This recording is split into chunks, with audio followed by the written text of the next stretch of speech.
Recuerdo que cuando mis abuelos contaban que cuando vivían en una vereda de Río Sucio Caldas, llamada Planadas, y por cosas de la vida, desde que estaban pequeños, estuvieron sumergidos en medio de los machetes y las balas, en tiempos de violencia en nuestra querida Colombia, en donde cualquiera que perteneciera a un partido político contrario lo mataban. Fue así como en el año 1940 ellos pudieron sobrevivir gracias a que sus padres se los llevaban a esconderse en los montes, para que los miembros del partido contrario no los mataran. En este momento tienen más o menos 80 años, 9 hijos y varios nietos. Después de esta guerra política llamada la violencia, que aproximadamente duró 10 años, a partir del año 1950 empezaron a vivir una aparente calma hasta los mediados de la década de los 80. Ya el conflicto armado en Colombia empezó en el año 1960 en Río Sucio Caldas,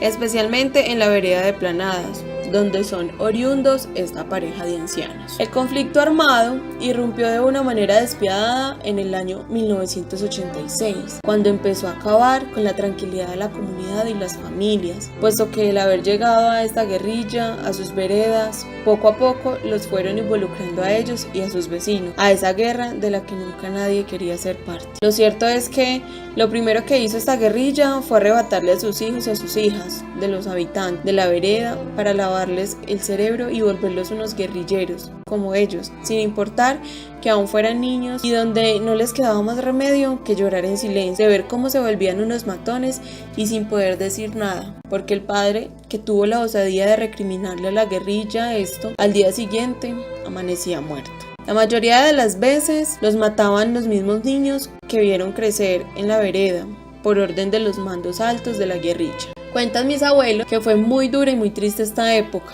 cuando empezaron a morir en nuestra vereda y en las veredas vecinas. Muchas personas, matrimonios, estudiantes, cualquiera podría ser blanco de esta guerrilla, solo por un pequeño error que pudieran cometer muchas veces hasta sin darse cuenta. Sus vidas cambiaron significativamente. Desde que llegó la guerrilla, nunca más pudieron ser felices, porque no hubo una persona en la vereda que no haya llorado un muerto por este conflicto. También cuentan que esta guerrilla fue disminuyendo a partir del año 2002, cuando Álvaro Uribe Vélez empezó su mandato como presidente de Colombia y concentró sus esfuerzos en sacar estos bandidos de sus guaridas. Y fue así como mucha gente pudo volver a sus tierras y a nuestra vereda en Río Sucio. A pesar de los esfuerzos hechos por el presidente, siguieron matando muchas personas. La guerra continuó, pero a menor escala, y se pudo tener una mejor vida. A pesar de que Álvaro Uribe en el año 2004 era todavía presidente de Colombia, mis abuelos fueron amenazados y desplazados de la vereda de Planadas de Río Sucio Caldas, porque sin querer una de sus nietas de 14 años accidentalmente se dio cuenta de que los que mataron a una señora que era coordinadora del grupo de bomberos de la vereda, del cual ella hacía parte,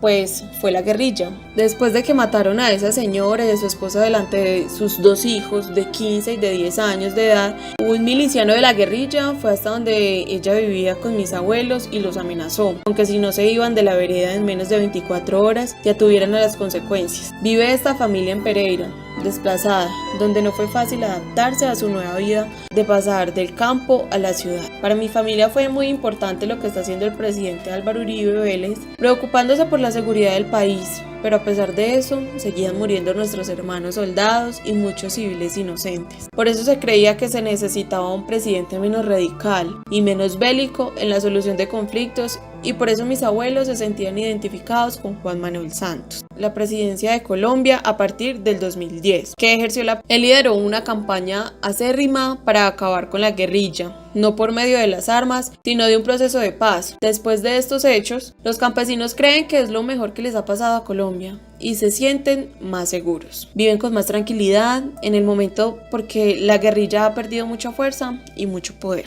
Hoy en día la familia está más tranquila, marcada por momentos que tal vez un día fueron terribles, pero que hoy en día y gracias a Dios son más llevaderos. A pesar de que no dejo de pensar en los momentos tan difíciles que tuvieron que pasar, el presidente de hoy en día, Iván Duque, pero aún así el miedo me agobia, de saber de que aquella explosión que hubo en la escuela de cadetes de Bogotá, sé que tanto sus familias como otras que no hicieron partícipe de ello, también nos afectó demasiado, porque no solo por los hechos, sino por esa esencia de campesinos trabajadores, luchadores, amables, solidarios, que lo llevamos por dentro. Me preocupa que en este gobierno del actual presidente se han denunciado casos de capturas ilegales, intimidaciones, disparos contra civiles, torturas e incluso asesinatos extrajudiciales, y no se presentan en las reuniones que hacen los funcionarios del gobierno para aplicar y hablar sobre el proceso de paz. Yo pienso que los militares deberían generar confianza con la gente y no generar un ambiente de zozobra, ya que ellos consiguen personas